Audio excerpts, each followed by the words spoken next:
एक बार बंगाल के नवाब मीर जाफर किसी कारणवश कुछ समय के लिए कृष्णनगर राज्य की सीमा के निकट शिविर लगाकर ठहरे हुए थे। संयोग की बात उसी समय महाराजा कृष्णचंद्र के पिता का श्राद्ध कर्म था।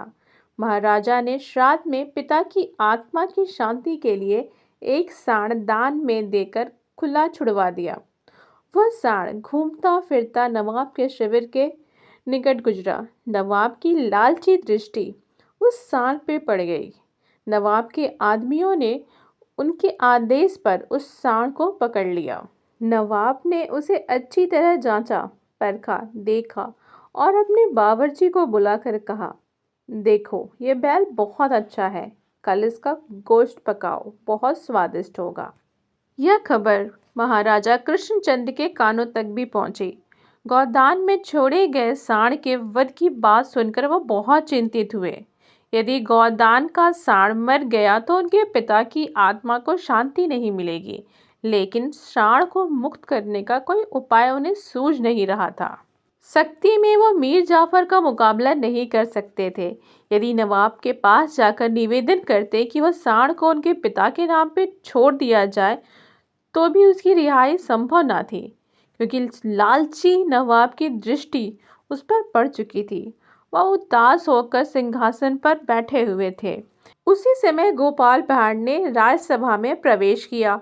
वहां की दशा देखकर उन्होंने महाराजा से पूछा, क्या बात है हुजूर, आज दरबार में सन्नाटा कैसा है? महाराजा ने पूरी बात गोपाल भाड़ को बता दी। सुनकर वो बोले, बस इस छोटी सी बात के लिए आप इतने चिंतित हैं? मैं अभी जाकर नवाब के शिविर से सांड को छुड़ाकर अपने साथ लाता हूँ। गोपाल की बात सुनकर मंत्री बोला, गोपाल, काम इतना आसान नहीं है जितना तुम समझ रहे हो। मीर जाफर एक धूर्त और दुष्ट इंसान है। सांड पर उसकी लालची नजर पड़ चुकी है तो वह उसे कभी नहीं छोड़ेगा। मंत्री जी, गोपाल ने कहा, नवाब यदि धूर्त है तो मैं महाधूर्त हूँ।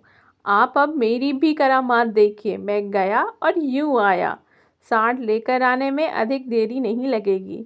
यह कहकर गोपाल भाड़ जाने लगे तो महाराज कृष्णचंद्र बोले, गोपाल, यदि सचमुच तुम सांड को नवाब के शिविर से ले आए तो मैं तुम्हें 200 रुपये इनाम में दूंगा।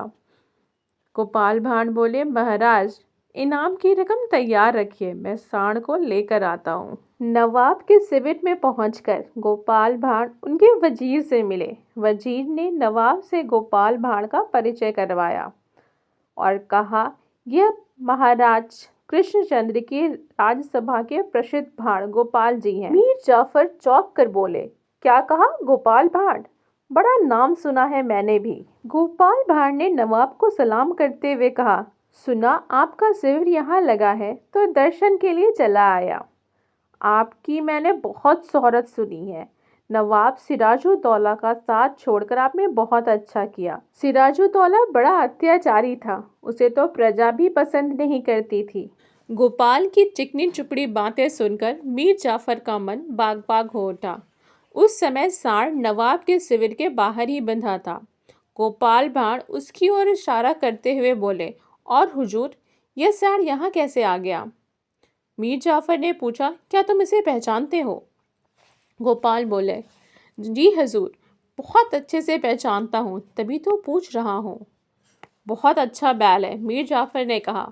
इसका गोश्त भी बहुत अच्छा और जायकेदार होगा। ज़रूर अच्छा होगा हुजूर, इसमें कोई भी शक नहीं है। लेकिन क्या गोपाल? नवाब ने पूछा। यह बैल घास नहीं खाता, सिर्फ गंदगी खाता है। इसी कारण लोगों का मैदान जाना मुश्किल हो गया है। जो व्यक्ति मैदान जाता है यह उसके पीछे पीछे दौड़ने लगता है। सारा समय गंदगी खाता है। यह महा दुष्ट बैल है। अब आप ही सोचिए हुजूर, क्या इसका गोश्त आपको खाना पसंद आएगा? गोपाल की बातें सुनकर नवाब का मन घृणा से भर आया और उसने सारे से एक आदमी को बुलाकर उस बैल को छोड़ने का आदेश दिया। नवाब का आदेश पाते ही उस आदमी ने सांड को खोलकर वहां से भगा दिया। उसके बाद नवाब ने गोपाल को 100 रुपये देते हुए बोला, गोपाल जी, आपने मेरे ऊपर बहुत बड़ा उपकार किया, वरना अभी तो मैं इस गंदगी खाने वाले बैल का गोश्त खा चुका होता। बैल तो बहुत मिलेंगे, मैं दूसरा मंगवा लूँगा, लेकिन आपके इस उपकार के लिए मैं आपको 100 रुपये इनाम के तौर पे देता हूँ। वह नवाब को सलाम करके मूछे पे ताव देते हुए महाराज के दरबार में पहुँचे और बोले, हुजूर, किला फतेह हुआ। नवाब ने सांड को छोड़ दिया। यह खबर महाराज को पहले ही मिल गई थी। वह अपने वचन के मुताबिक 200 रुपये गोपाल भांड़ के हाथ पे पुरस्कार के रूप में रख दिए। अच्छा गोपाल, यह तो बताओ तुमने सांड छुड़वाया कैसे? गोपाल ने हंसते हुए कहा, महाराज, मैंने ऐसी कोई खास बात नहीं की, सिर्फ इतना ही कहा कि सांड तो गंदगी खाता है। बस इतना सुनना था कि नवाब को सांड से घृणा हो गई और उसने उसे छोड़ने का आदेश दे दिया। ऊपर से 100 रुपये इनाम में दिया सो अलग। गोपाल की बात सुनकर महाराज और सभा के सभी लोग खूब जोर जोर से हंसने लगे।